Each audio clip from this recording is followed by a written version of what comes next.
आप इतनी बड़ी गर्मी में इतनी बड़ी संख्या में आए हैं, आप सबका मैं अपनी तरफ से और तमाम साथियों की तरफ से आपका स्वागत और अभिनंदन करता हूं। देखिए, बातें बहुत हैं, जसवीर जी ने बताई हैं, मुकेश जी ने बताई हैं। आजकल एनआईटी में हमारे विरोधियों ने एक काम ले रखा है कि चुनाव है, तुम पानी बंद कराओ, सीवर बंद कराओ और सरकार को बदनाम करो। ऐसे ही संजय कॉलोनी में किया, ऐसे ही अब 4 नंबर लाइन में मुझे हारकर अधिकारियों को सख्ती से कहना पड़ा। तब वो सीवर से मैंने कट्टे भी निकलवाए और जो पानी रोक रखा था उस पानी को भी संजय कॉलोनी में पहुंचाया और आज ही 4 नंबर पाइप लाइन में पानी आ जाएगा। अभी सप्लाई शुरू हो जाएगी। पानी की कमी नहीं है, लेकिन ये लोग छोटी सोच पर उतर आए, बहुत छोटी सोच, क्योंकि इनको हार साक्षात दिखाई देती है और उस हार के डर से ये छोटी छोटी हरकत कर रहे हैं। पानी रुकवा देना, सीवर रुकवा देना। लेकिन मैं उनको बताना चाहता हूं, तुम कितनी भी हरकत कर लो, तुमने काम तो करना नहीं है, तुमने हरकतें करनी है, गंदी हरकतें करनी है। और ऐसे पार्षद जो 10 साल बीजेपी में मलाई खा गए, आज मलाई खाकर भागना चाहते हैं, वो ये हरकत कर रहे हैं सारे। लेकिन मैं कहना चाहता हूं मीडिया वालों, ये मेरे मालिक बैठे हैं सामने, ये जितनी छोटी हरकत करेंगे उतना ही इस क्षेत्र की जनता कमल का बटन दबाएगी और मोदी को तीसरी बार देश का प्रधानमंत्री बनाएगी।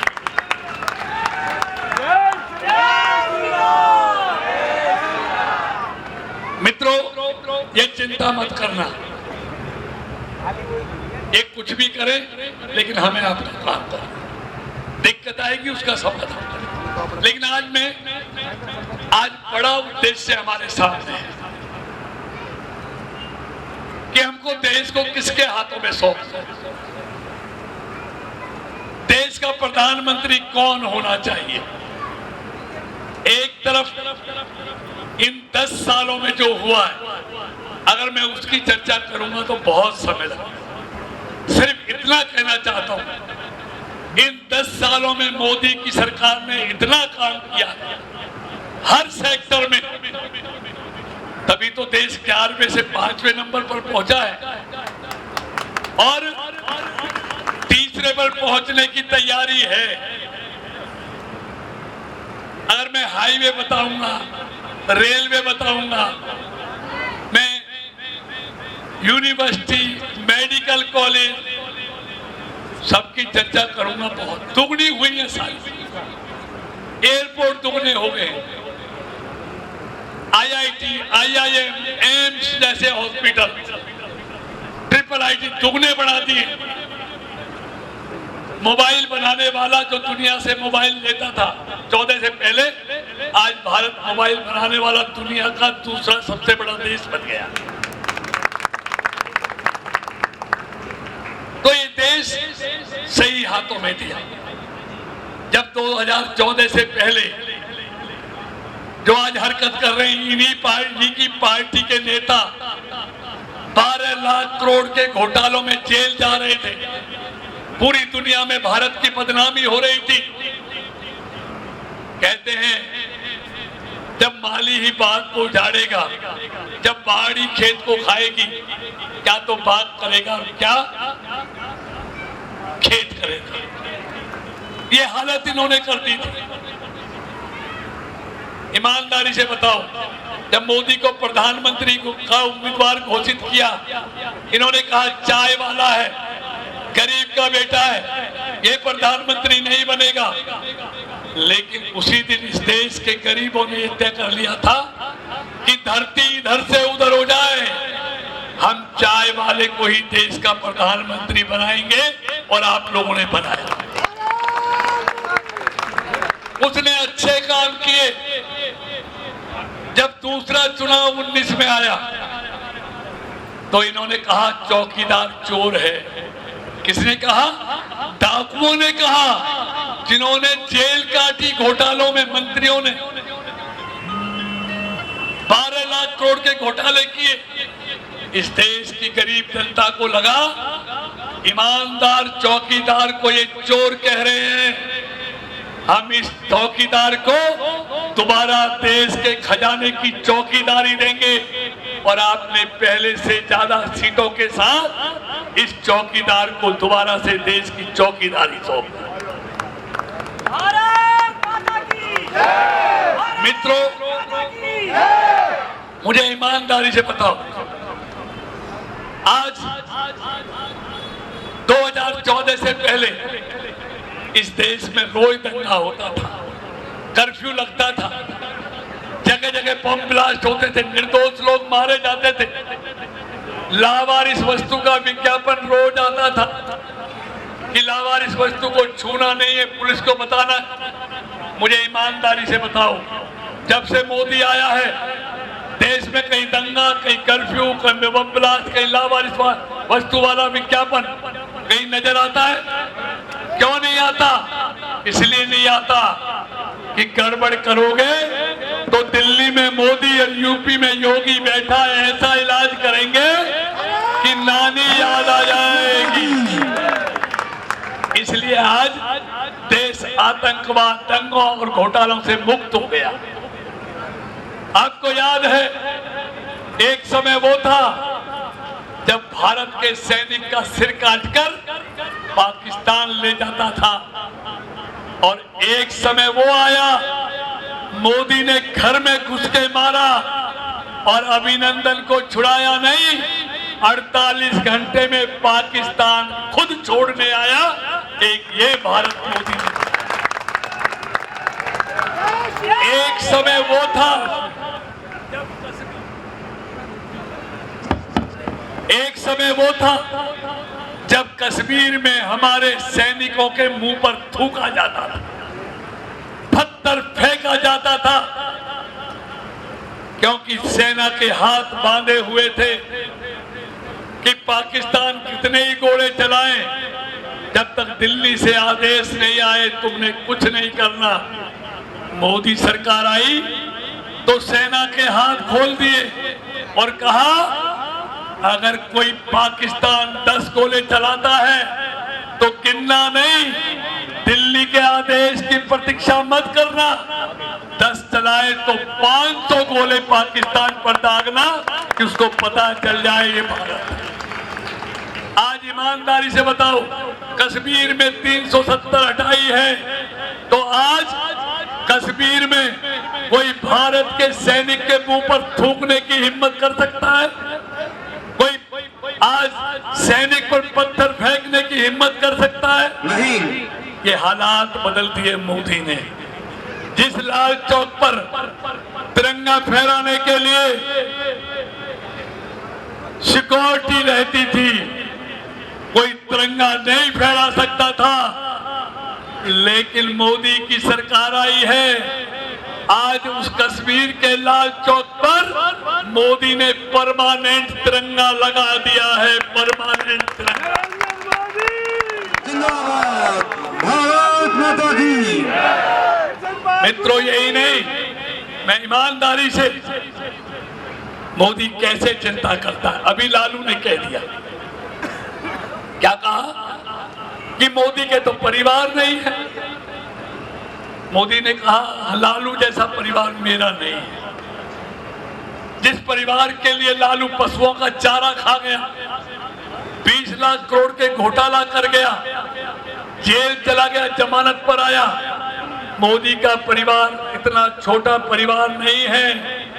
मोदी का परिवार तो इस देश के 140 करोड़ लोग हैं जो मोदी का परिवार है।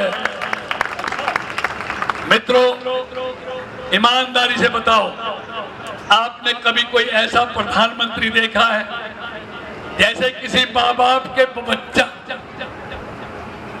कलेजे का टुकड़ा अगर कभी मुसीबत या संकट में फंस जाए तो माँ बाप उसको संकट से, मुसीबत से निकालने के लिए जी जान की बाजी लगा देता है। ऐसा ही ये मोदी है। जब भारत का कोई नागरिक दुनिया में संकट में फंसता है, चाहे कोरोना में फंसे हो, चाहे सूडान और खाड़ी के देश के युद्ध में फंसे हो, चाहे रूस और यूक्रेन में पढ़ने वाले 26,000 बच्चे फंसे हो, सबको उस संकट से ऐसे ही निकाल के लाया है जैसे माँ बाप बच्चे को निकाल के लाता है। सबको निकाल के लाया। और अभी अभी तो कमाल हो गया, कतर ने भारत के 7 सैनिकों को, जो अफसर थे, उनको जबरदस्ती जासूसी के आरोप में फांसी की सजा दे दी। मोदी ने फांसी की सजा भी माफ कराई और उनको वापस उनके परिवार तक पहुंचाने का काम मोदी ने किया। मित्रों, ऐसे बहुत काम हैं, लेकिन मैं 1, 3, 5, 7 मिनट बोलूंगा क्योंकि मेरा अगला कार्यक्रम। मुझे ईमानदारी से बताओ, बच्चे निकालने की बात, आज भारतीय जनता पार्टी और मोदी के अलावा इस देश में किसी पार्टी की इतनी हैसियत बची है जो अपने दम पर पूर्ण बहुमत की सरकार बना सके? है कोई पार्टी? इसलिए सारे मिलकर मोदी को हटाने के लिए एक हुए। और किस किस को मिलाया है? अभी आपने 4 दिन पहले पढ़ा होगा, जम्मू कश्मीर के फारूक अब्दुल्ला को इंडी गठबंधन में मिलाया। और फारूक अब्दुल्ला क्या बोला 4 दिन पहले? कि पाकिस्तान ने चूड़ियां नहीं पहनी, यही बोला था ना। लेकिन मोदी ने क्या कहा? नहीं पहनी है तो पहनवा देंगे चूड़ियां। एक बार नहीं, कितनी बार पहनाई है। इसलिए मैं कहना चाहता हूं, ऐसे देशद्रोहियों के साथ ये समझौता करते हैं। दूसरी बात मैं कहना चाहता हूं, आज इस देश में कांग्रेस की हैसियत इतनी है, आज 543 में से आधी सीटों पर चुनाव लड़ रही है, इतनी हैसियत बच गई है। और आधी में भी सिर्फ इतनी कोशिश है कि पहले से 2-4 सीट जीत जाए तो इज्जत रह जाएगी, कम हो गई तो मिट्टी में मिल जाएंगे। सरकार बनाने की हैसियत नहीं। मित्रों, ईमानदारी से बताओ, आपको मालूम है अगर कमल का बटन दबाएंगे तो कौन प्रधानमंत्री बनेगा? सबको मालूम है। जरा ईमानदारी हाथ खड़ा कर बताओ, कौन बनेगा? आपने नहीं। अगर गलती से किसी और का बटन दबा दिया तो आपको मालूम है कौन प्रधानमंत्री बनेगा? किसी को मालूम ही नहीं है कौन बनेगा। जो कांग्रेस से लड़ रहे हैं या दूसरे दलों, उनको भी मालूम नहीं है कौन बनेगा। देखिए, एक तरफ मोदी है, अगर ये मोदी का मुकाबला करना चाहते हैं तो सामने बताएं, मोदी नहीं तो कौन? देश के लोगों को बताना तो पड़ेगा। नहीं, मोदी नहीं तो कौन? देश के लोगों को बता दो, देश के लोग फैसला कर देंगे। लेकिन नहीं बताएंगे क्योंकि मोदी जैसा चेहरा इनके पास नहीं है। जो चेहरे हैं वो सारे घोटालों से जेल में से जमानत पर आए। चेहरे पर घोटालों की कालिक पुती हुई है। ये जानते हैं अगर हमने कोई चेहरा बता दिया तो रिजल्ट तो 4 जून को आएगा। अगर चेहरा बता दिया तो लुटिया आज ही डूब जाएगी, इसलिए नहीं बता रहे। अगली बात मैं पूछना चाहता हूं, अभी केजरीवाल का बयान पढ़ा। हेलो, अभी केजरीवाल का बयान देखा होगा टीवी पे, अखबार में। क्या बोला कि मोदी जी 2025 में अमित शाह जी को देश का प्रधानमंत्री बनाएंगे। क्या मतलब है इसका? कि 2024 में मोदी ही आ रहा है। तभी तो कहा उसने वो भी अंदर से जानते हैं कि आएगा तो मोदी ही। तो इसलिए ये सारी बातें हैं। अब मैं एक बात और कहना चाहता हूं, मुझे ईमानदारी से बताओ कि चेहरा इनके पास नहीं है, चरित्र इनके पास नहीं है। भाई रुक जाओ, अभी 2 मिनट रुक जाओ। अरे क्या कर रहे हो, भी क्यों बांट रहे हो? 2 मिनट बाद बांट देना। ये क्या करवा दिया?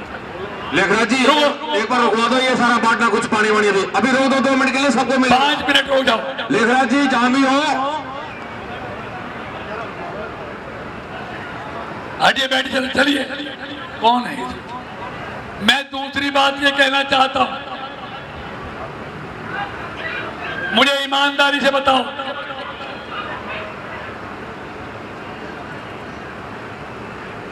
आपने कोई ऐसी बारात की है जिसमें दूल्हा ना हो?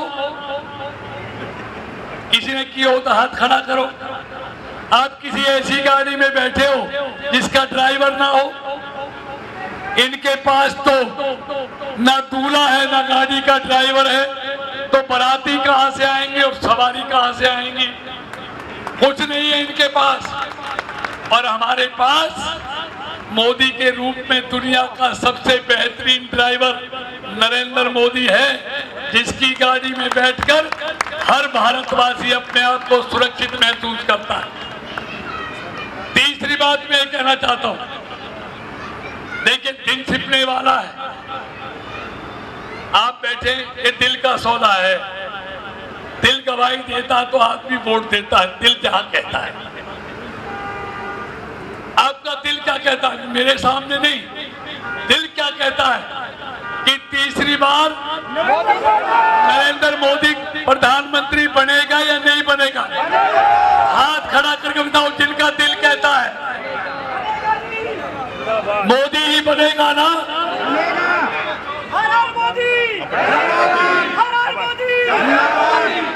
लेकिन मोदी से पहले कृष्णपाल को एमपी बनाना पड़ेगा, तब मोदी बनेगा। जानते हो ना क्यों? एमपी कोई और हो, प्रधानमंत्री मोदी बन जाए, ये संभव नहीं।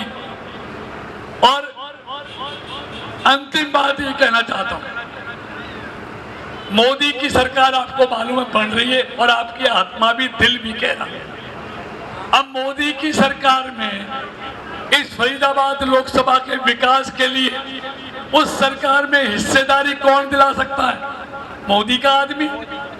ऐसा तो नहीं हो सकता सरकार मोदी की हो, हिस्सेदारी कोई कांग्रेस का दिला दे। फिर वही ड्रामे होंगे जो आपका ये एमएलए ड्रामे कर रहा है। काम नहीं करना, फिर नौटंकी करेंगे। तो इसलिए मैं एक बात करके, देखिए 10 साल से आपके आशीर्वाद से मैं सांसद हूं। फरीदाबाद में एक मुथरा रोड होता था, क्या हालत होती थी। आज उस हाईवे को देखो, एक नहीं 5 हाईवे लेके आया फरीदाबाद के लिए। दिल्ली, बड़ौदा, बॉम्बे लेके आया हूं। फरीदाबाद से उसी से जेवर और ताज के लिए लाया हूं। चौथा फरीदाबाद, नोएडा, गाजियाबाद के लिए लेके आया हूं। 5वां मझावली से लेके आया हूं। रेलवे स्टेशन जाके देखना फरीदाबाद का, 262 करोड़ की लागत से एयरपोर्ट जैसा बना। आपका यही नहीं, यूनिवर्सिटी लेके आए, महिलाओं के लिए कॉलेज लेके आए। ईमानदारी से ये भी बता दो, पहले बिजली कितनी जाती थी? 2014 से पहले जाती ज्यादा थी, आती कम थी। इसलिए अंत में इतना कहते हुए कि मोदी जी ने पूरा जीवन देश के लिए दिया। एक दिन हमको मोदी जी को देना है 25 मई के दिन। और कितनी भी गर्मी हो, इतनी गर्मी में आप आए ना, सवाल कृष्णपाल नरेंद्र मोदी का नहीं, सवाल देश के भविष्य का, सवाल देश का है। देश को सदियों के बाद एक ऐसा लीडर मिला है, जैसे 100 साल पहले एक नरेंद्र पैदा हुआ था, जो बाद में स्वामी विवेकानंद कहलाया, जिसने श्रेष्ठ भारत का सपना देखा था। 100 साल के बाद इस देश को एक और नरेंद्र मिला है, जिसका नाम नरेंद्र मोदी है, जो उस नरेंद्र स्वामी विवेकानंद के श्रेष्ठ भारत के सपने को साकार करने के लिए दिन रात बिना रुके, बिना थके, एक दिन की भी बगैर छुट्टी लिए देश को आगे बढ़ाने में लगा हुआ है। आइए विकसित भारत के लिए, श्रेष्ठ भारत के लिए, विश्व गुरु भारत के लिए इस देश में एक दल की मजबूत सरकार के लिए, एक दल की निर्णायक सरकार के लिए और मजबूत नेतृत्व के लिए हम कमल का बटन दबाएं, भारतीय जनता पार्टी को जिताएं और तीसरी बार मोदी को देश का प्रधानमंत्री बनाएं और दुनिया में भगवा फहराएं। इसी निवेदन के